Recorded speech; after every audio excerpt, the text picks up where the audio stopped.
എസ്കെൻ ഈ മധ്യ പടിഞ്ഞാറൻ അറബിക്കടലിന് മുകളിൽ ശക്തമായൊരു ന്യൂനമർദ്ദം പാത്തി രൂപപ്പെട്ട ഒരു സാഹചര്യത്തിൽ സംസ്ഥാനത്ത് വരുന്ന 2 ദിവസം കൂടി മഴ തുടരുമെന്നാണ് കേന്ദ്ര കാലാവസ്ഥാ വകുപ്പ് നിലവിൽ വ്യക്തമാക്കുന്നത്. വടക്കൻ കേരളത്തിലായിരിക്കും വലിയ തോതിലുള്ള മഴ ലഭിക്കുക. അതിതീവ്ര മഴ എന്നൊരു മുന്നറിയിപ്പ് നിലവിൽ നൽകുന്നില്ലെങ്കിൽ പോലും വലിയൊരു ജാഗ്രത വടക്കൻ കേരളത്തിൽ പുലർത്തണമെന്ന് കാലാവസ്ഥാ വകുപ്പ് നിലവിൽ വ്യക്തമാക്കുന്നുണ്ട്. 7 ജില്ലകളിലാണ് നിലവിൽ മഞ്ഞ മഴ മുന്നറിയിപ്പുള്ളത്.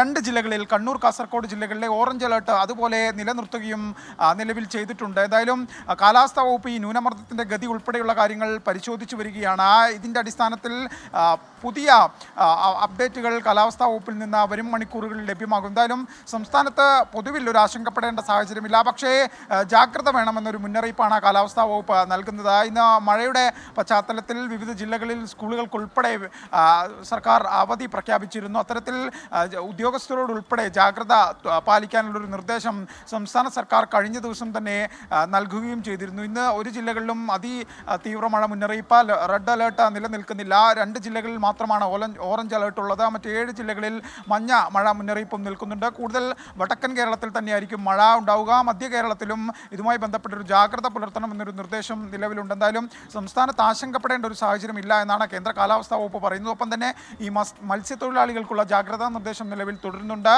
കേരള തീരത്ത് മത്സ്യബന്ധനത്തിനുള്ള വിലക്ക് നിലവിൽ തുടരുകയാണ്. വരുന്ന മണിക്കൂറുകളിലെ കാലാവസ്ഥാ വിവരങ്ങൾ അടിസ്ഥാനമാക്കി ആയിരിക്കും ഇക്കാര്യത്തിൽ ഉൾപ്പെടെ നിയന്ത്രണങ്ങൾ ഒഴിവാക്കാനുള്ള നടപടികളിലേക്ക് സമുദ്ര പഠന ഗവേഷണ കേന്ദ്രവും കാലാവസ്ഥാ വകുപ്പും കടക്കുക. എസ്കെൻ AV ജയശങ്കറാണ് വിവരങ്ങൾ നൽകിയത്. ഹൈറേഞ്ചിലേക്കുള്ള യാത്ര തെന്നിത്തെറിച്ച് കിടക്കുന്ന റോഡുകളാണ്, മഴയിൽ കുതിർന്ന് കിടക്കുന്ന റോഡുകളാണ്. ഇന്നലെ തന്നെ ഈ ആലപ്പുഴ കളർകോടുണ്ടായ അപകടത്തിൻ്റെ ഒരു കാരണം ഡ്രൈവർ രാജീവ് പറഞ്ഞത് സ്കിഡ് ചെയ്ത് വന്ന വണ്ടിയാണ്, തെന്നി വന്ന വണ്ടി. അതായത് വേഗത്തിൽ വന്ന വണ്ടി ബ്രേക്ക് ഇട്ട് കാണും, ബ്രേക്കിൽ തെന്നിത്തെറിച്ച് കിടക്കുന്ന റോഡായതുകൊണ്ട് ബ്രേക്കിൽ നിന്ന് കാണില്ല.